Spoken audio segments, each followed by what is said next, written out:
Am I the jerk for dropping out of my sister-in-law's wedding party because I didn't want to cover up my tattoos? Posted by you/dependent laugh 4765. I, 25F, was set to be a bridesmaid for my sister-in-law, 31F, for her upcoming wedding. My sister-in-law can be a control freak and has a tendency to set expectations that are sometimes pretty unrealistic or inconsiderate. As you would imagine, this applied to what she requested of her bridesmaids for her wedding.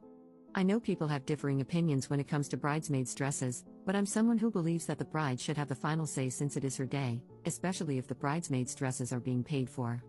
However, regardless of who is paying, I also think brides should be mindful that if they want everyone to wear the exact same dress, it would be respectful to check if everyone is comfortable with certain styles, especially if there are people in the group who prefer to dress more modestly. In this specific situation, all the bridesmaids had to pay for their dresses, which I obviously didn't mind. Here's the thing, my sister-in-law asked her 3 closest friends first and had already decided on the dress for everyone to wear before she asked me. I had no expectation that she would ask me, so I had no input on what they picked. For context, I dressed pretty modestly, especially at church, and this is a church wedding.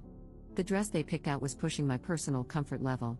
It was a lilac chiffon, one-shoulder, floor-length dress with a slit that goes way above the knee, basically up to where most of my upper thigh would be exposed.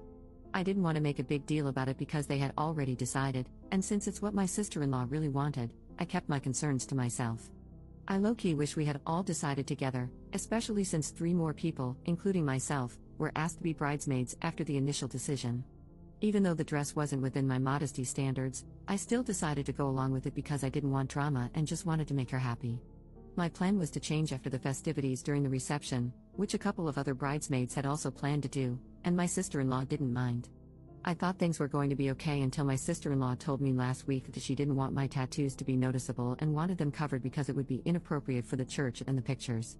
I have tattoos on my wrists, shoulders, and back. The tattoos on my shoulders and back are not small, they're very noticeable with the dress that was chosen.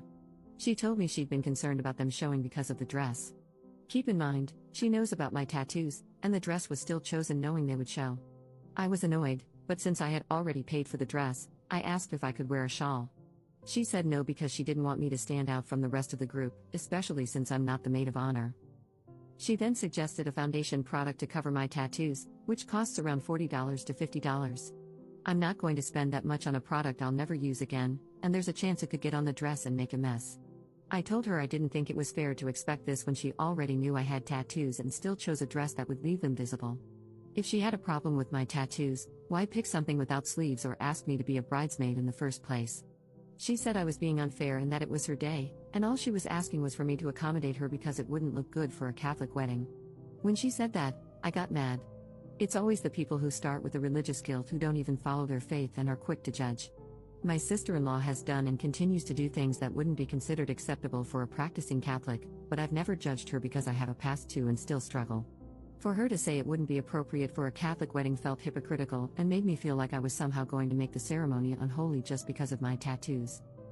I got my tattoos during a time when I had walked away from my faith, but I've come back to it and am pretty devout now, despite my struggles and shortcomings.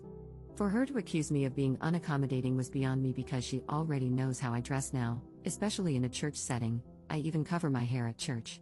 Still, I pushed aside my convictions and preferences to wear this dress for her because I wanted to keep the peace and avoid making a fuss.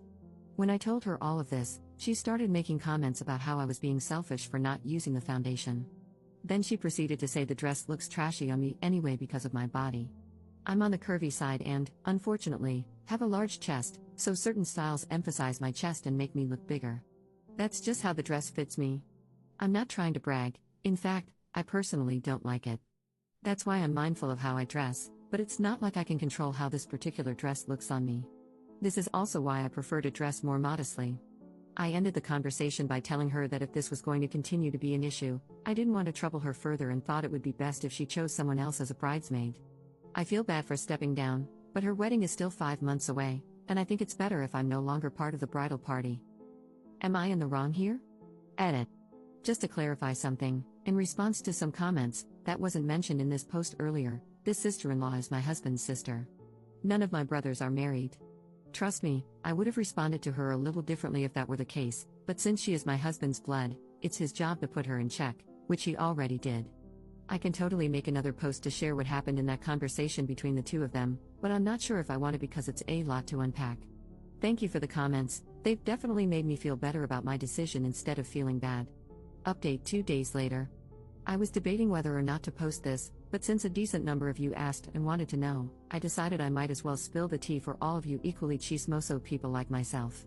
Before I dive into my husband confronting her, I should provide some background on my overall experience with my relationship with my sister-in-law. In the beginning of my initial post, I talked about how she has a tendency to be controlling and to set very unrealistic expectations that influence the way she treats other people. Let me make one thing clear, she and I were very close at one point, or so I thought. I treated her like my own older sister, she has even seen me at some of my worst moments since I've been with her brother. But even then, I knew about her toxic behaviors. Part of me always prayed she would grow and do better with time. Almost 7 years later, and she proves me wrong every time. In the years I've known her, I've noticed how she prides herself on being the favorite child among her, my husband, and their brother. I didn't grow up with my half-siblings and was very much an only child, so I never really understood the dynamics between siblings or the competitiveness for parental approval and praise. To be honest, my husband and his brother don't really take any of it to heart or see anything as a competition, but their sister definitely does. At any given opportunity, she finds a way to make remarks about how she is the favorite and which of them is the least favored. At first, I saw it as joking and typical sibling banter, but as time went on, it started to irritate me. It especially doesn't help that I notice my in-laws don't even realize they play favorites and enable her behavior. For example, if my sister-in-law makes an out-of-pocket remark or comment at family gatherings, you know, the kind of comment that would earn you a smack if you said it to the wrong person, they never say anything to her. But heaven forbid my husband or his brother make a joke about something, then they get worked up. It's clear that because they don't treat all the siblings equally, she really does think she can act however she wants. I won't go into detail, but she has done things in the past that only prove that as long as things are going in her favor regarding her parents' approval, they are very religious. For context, she has no problem outing or screwing over her brothers. My husband has kept a lot of her dirty secrets, and in a moment of vulnerability, when he trusted her, she turned around and told my in-laws everything so she could look like the older sibling who cares enough to tell their parents what's going on with him, even though she has done far worse that would infuriate my in-laws. You might be asking, why not say anything to them as payback? My husband and I are the type of people who don't believe stooping to her level would achieve anything. Plus, they're not my secrets to tell, that's between her and God and whether or not she ever comes clean to her parents. Overall, that alone really changed my husband's view of his sister because it showed how selfish she is. Of course, he felt betrayed, even though this specific incident happened almost 6 years ago. He forgave her, but he never forgot. Since then, and over the time I've been with my husband, everything she says and does just doesn't go unnoticed. I know some of you may ask why we let it drag on, and, well, it's because if she is ever confronted for something she did wrong, she always finds ways to make herself the victim and get the whole family involved. It's like talking to a wall of nonsense and excuses. We've just learned to set boundaries, especially when it comes to family functions at this point. My sister-in-law sees through her nonsense but doesn't exhaust himself confronting her because my mother-in-law is overprotective of her, even though she knows her daughter can act very inappropriately. From what I see, my mother-in-law gets like that because my sister-in-law has run away and temporarily cut ties with them when things don't go her way. I get that she wouldn't want a strained relationship with her daughter, but still. So, imagine how angry my husband is. He's already been holding in his frustrations with his sister and is fed up with how passive his parents have become when it comes to her. Well, when he confronted her via FaceTime, he obviously came to my defense and told her she was being unreasonable and unfair. He cussed her out because she kept making all kinds of excuses, and he basically handed her tail back to her. He didn't just stop with the wedding situation. He called her out on everything, including something else she said about me to other family members that we weren't made aware of until a few hours before he called her. Turns out, she was going around talking about the whole dress and tattoo situation and about me dropping out of the bridal party to some family members, one of whom recorded what she said and sent it to my husband. Then, she went off on a tangent, saying that my husband could do so much better than me and that she feels so sorry for her baby brother because I'm lazy and won't help him financially, basically referring to the fact that my husband is supporting us while I'm in school full-time. Keep in mind, I'm in medical school. Working part-time is not even an option for most med students. My husband went off on her about that and asked why our marriage and the decisions we make bother her so much that she felt the need to bring it up. My husband is traditional and believes that as a man, he should provide, regardless of whether or not I choose to work. He decided he wanted to support us so I can follow my dream of pursuing medicine, and that bothers her enough to downplay me as a lazy freeloader, even though my career will eventually provide us with more stability. Regardless of how anyone looks at it, I don't know what her issues are, but targeting me just doesn't make any sense.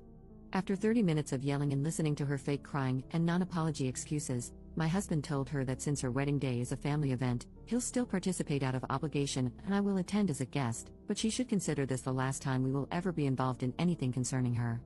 We're only planning to stay for the wedding mass and leave right after dinner, free food, I don't care. That's all. I know some of you are thinking, why still attend? But my husband is good friends with her fiancé and is a groomsman, so it wouldn't feel right to drop out on him just because my sister-in-law is crazy. However, my husband gave her an ultimatum: if she pulls similar crap again between now and the wedding, we won't go at all. Going forward after the wedding, or if she decides to open her mouth again, my husband has decided we won't contact or see them anymore.